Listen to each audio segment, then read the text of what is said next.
किती इंग्लिश बोलता आणि इंग्रजी शब्द किती असतात आणि वगैरे अशा बऱ्याच कमेंट्स आम्हाला येतात. आणि हो ठीक आहे, म्हणजे होतं तसं आमच्याकडनं, आम्ही असं नाही म्हणते की असं करत नाही आम्ही, होतं बऱ्याचदा. पण आता वी बिंग वी आम्ही असं करणार आहोत की त्या गोष्टीला कॉम्प्लिमेंट म्हणून घेतोय आम्ही, की ऍटलिस्ट आम्ही तुम्हाला इंग्रजी बोलण्याबद्दल काय करू शकता तुम्ही किंवा आम्ही काय केलं होतं ह्याच्यावर आजचा व्हिडिओ करणार आहोत. म्हणजे तुम्ही याला टिप्स पद्धतीने पण घेऊ शकता, पण या व्हिडिओत ना आम्हाला असं म्हणजे नाही का आमचं काय स्ट्रगल होतं इंग्रजीच्या बाबतीत. कारण की म्हणजे मला तेच सांगायला आवडेल की असंही नाहीये की आम्ही अगदी कॉन्व्हेंट मध्येच वगैरे शिकलोय, असं काही नाहीये. कॉन्व्हेंट तर नाही, सरळ मराठी मीडियम मध्ये शिकलोय.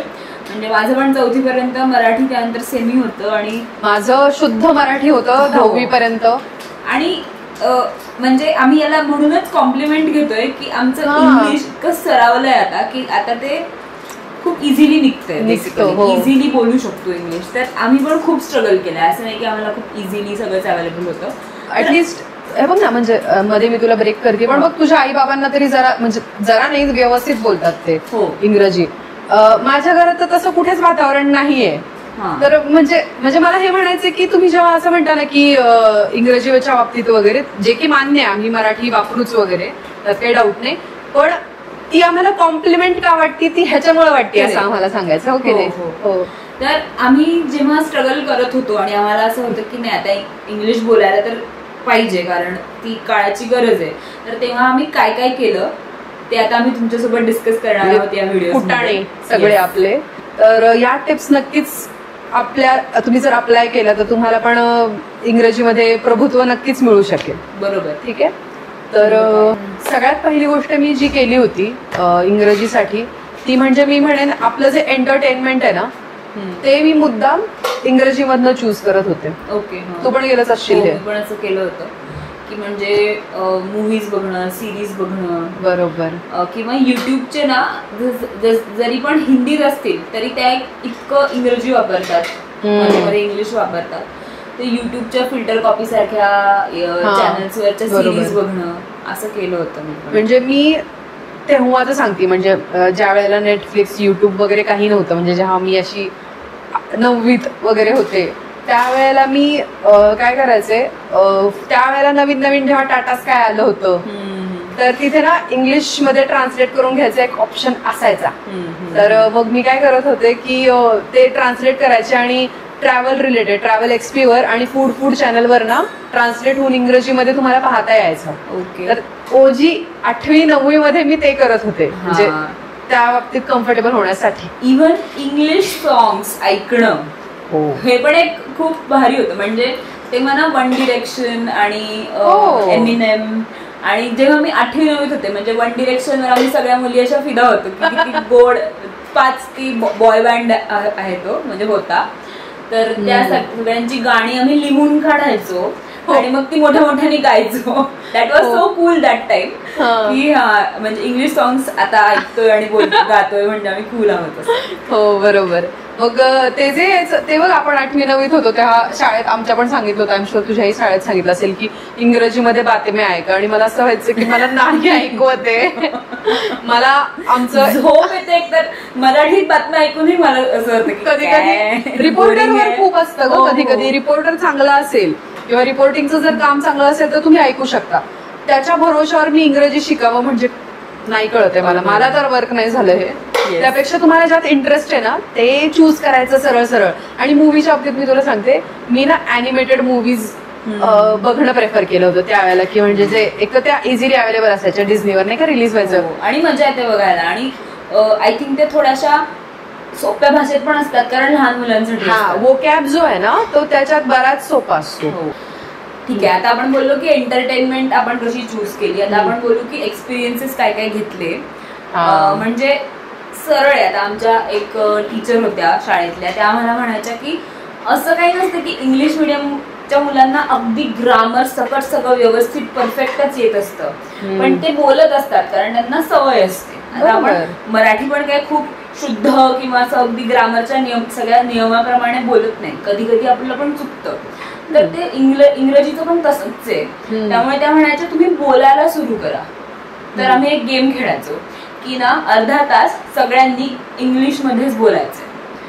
तर मग आम्ही असे गेम्स खेळायचो शाळेमध्ये की आता पाणी हवं असेल तर can you pass my water bottle हे म्हणायचंय. तर तेव्हा ते म्हणणं पण खूप, आणि एखादी अशी मुलगी असते जिला इंग्लिश जास्त कळत असते, मग ती करेक्ट करणार, मग आपल्याला ते कळणार, अशा यांनी तो गेम व्हायचा. बरोबर आहे.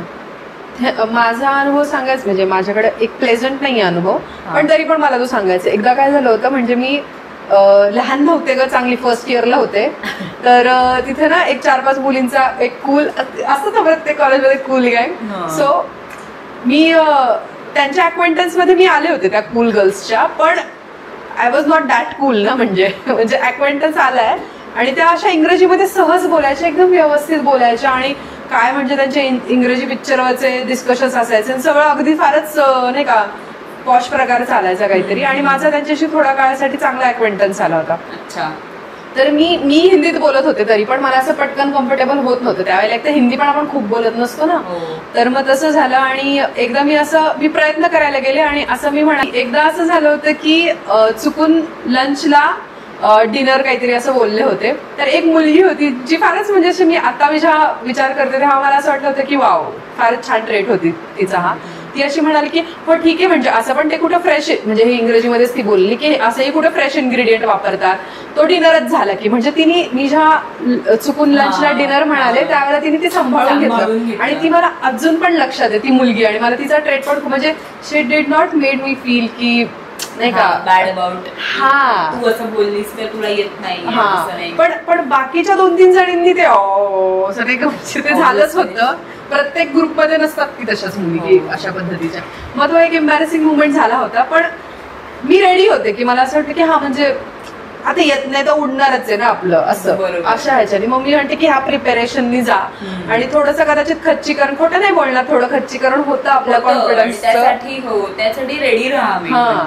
आणि तो वेळ पण निभावला जाणार आहे, एक दिवशी होणार आहे असं की आपल्या चुका नाही का, हा म्हणजे होईल येईल एक दिवशी, पण प्रयत्नच नाही केला तर अवघड आहे. मग इव्हन इंग्लिश बद्दल बोलतो त्या माइंडसेट बद्दल पण आपण थोडंसं बोलूयात की आपली ही पहिली भाषा नाहीये, मातृभाषा नाहीये, हे समजून घ्या. आणि आता एक बंगाली मित्र आहे आमचा, ठीक आहे, तर तो ना जेंडर बंगालीमध्ये नसतात, तर तो हिंदीत बोलताना पण ना मला म्हणजे मुलासारखं संबोधतो, तू आया था क्या, तुम्ही खाना खाया क्या, म्हणजे असं. तर ना मला आधी ऑब्व्हियसली आपण मित्र उडवली त्याची. मग तो म्हटला की यार हिंदी मेरी पहिली भाषा नाहीये.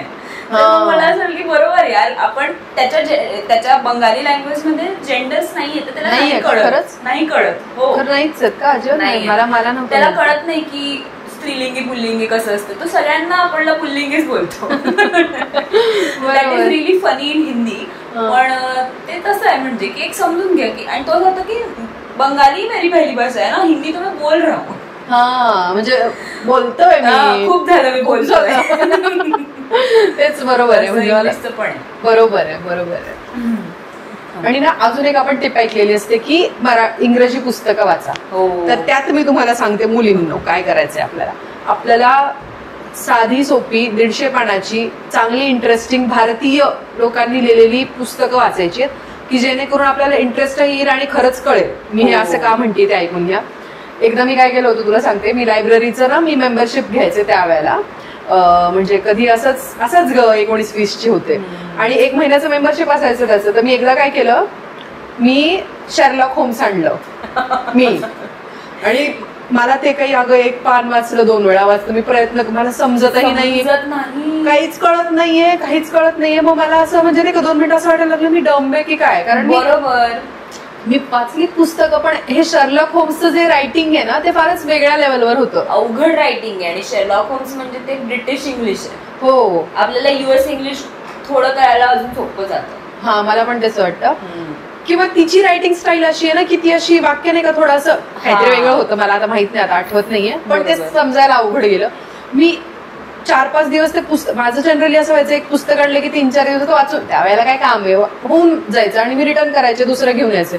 माझे 4-5 दिवस असंच वाया गेले. मी एक दिवशी हार मांडली, म्हणलं हे काय आपल्यासाठी नाहीये सध्याला, जाऊन घेऊ आपण. मी गेले, रिटर्न केलं, आणि मी होतं कॉन्फिडन्स लो होतं की अरे आपण डम आहोत की काय, पण नाही, आपण त्या लेवल पर्यंत अजून पोहोचलोच नाही. सोपी सोपी पुस्तकं वाचायला पाहिजे. मग मी ती रिटर्न केली आणि मी तुम्हाला सांगते काय वाचायचंय. माझं सगळ्यात फेवरेट म्हणजे आतापर्यंत तसं बरीच पुस्तकं आवडतात, पण तरी पण मी माझं एक फेवरेट मी म्हणेन ते म्हणजे महाश्वेता, सुधा मूर्ती यांचं. खूप सुंदर आहे. तुम्ही जर वाचलं नसेल तर नक्की वाचा. आणि जेंटली फॉल्स द बकुळा, ते पण सुधा मूर्तींचं आहे. 3000 स्टिचेस बाय सुधा मूर्ती, ते पण उत्तम पुस्तक आहे. इतकी सुंदर सुंदर पुस्तकं लिहिली आहेत सुधा मूर्ती यांनी. डॉलर भाऊ ऐक सुंदर आहे, सुंदर पुस्तक. तर ही 2-4 पुस्तकांची मी रेकमेंडेशन देते तुम्हाला आणि त्यांचे लिंक पण आम्ही खाली देऊन ठेवू. तर मी म्हणेन असं सोपं काहीतरी वाचा ज्याच्यात तुम्हाला इंटरेस्ट पण येणार आहे, ती स्टोरी पण छान आहे आणि सोपं आहे.